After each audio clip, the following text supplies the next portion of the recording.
Traktor finally gets an update, and Denon's Prime series gets a major update as well. Find out more coming up.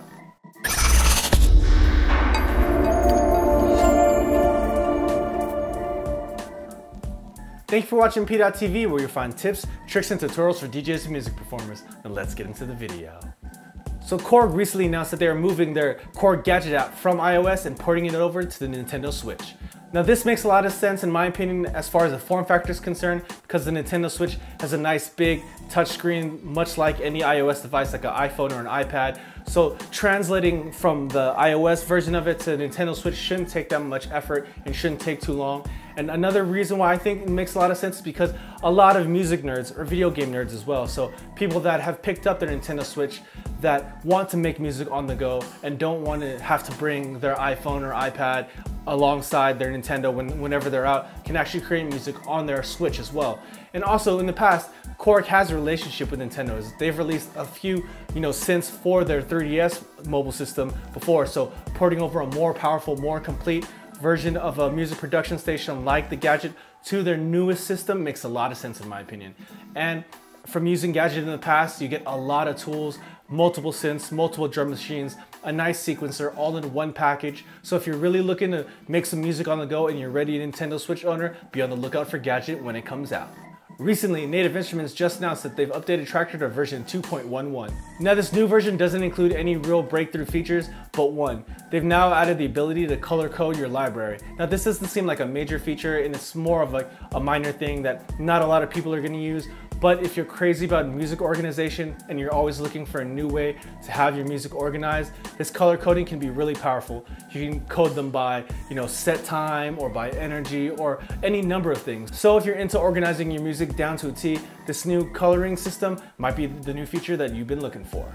And finally, Denon DJ announced that they've just updated the firmware for both their X1800 mixer and their SC5000 Prime player as well. Now the firmware updates for both pieces of gear are pretty major. Let's start off with the mixer.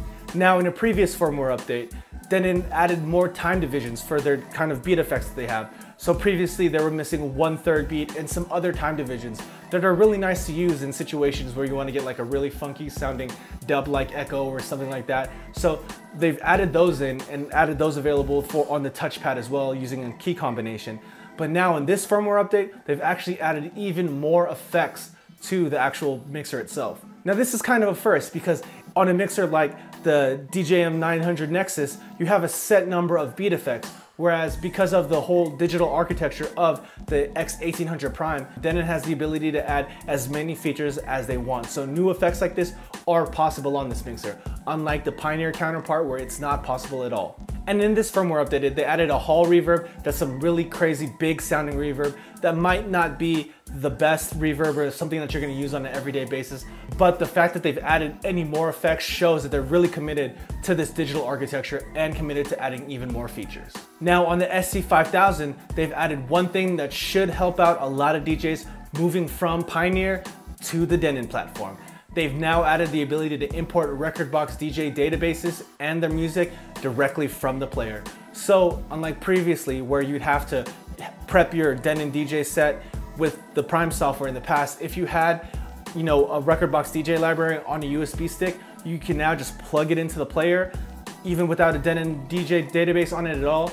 Just go ahead and have it imported and it'll transfer not only the database files, your playlist, but your loops and your cue points as well. So now you can take a USB stick that has a Rekordbox DJ database on it, plug it into this Denon Prime player, and it'll go ahead and import that Rekordbox library and put it on a separate folder on your actual flash drive. So you'll now have both the Denon DJ Prime library as well as the Pioneer Rekordbox library that are able to be accessed right away as soon as you plug that thing in.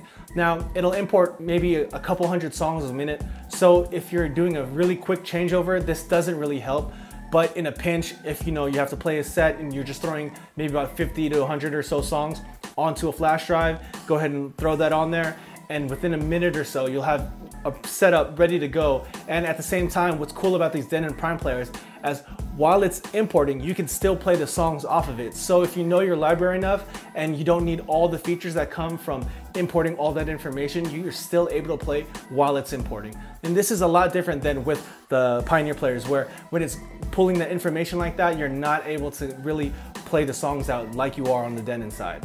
And this is a really smart move by Denon in my opinion, because now there are plenty of DJs out there with USB sticks with record box libraries on there that might want to try these Denon players, but just don't have the hardware at home to have all of this stuff prepped and ready to go. But say they show up to a gig and that stuff's out there, they can just throw their USB stick in, wait a little bit for the songs to load and everything to transfer over, and then they're ready to go. And from that point on, that library is available for both Pioneer and Denon.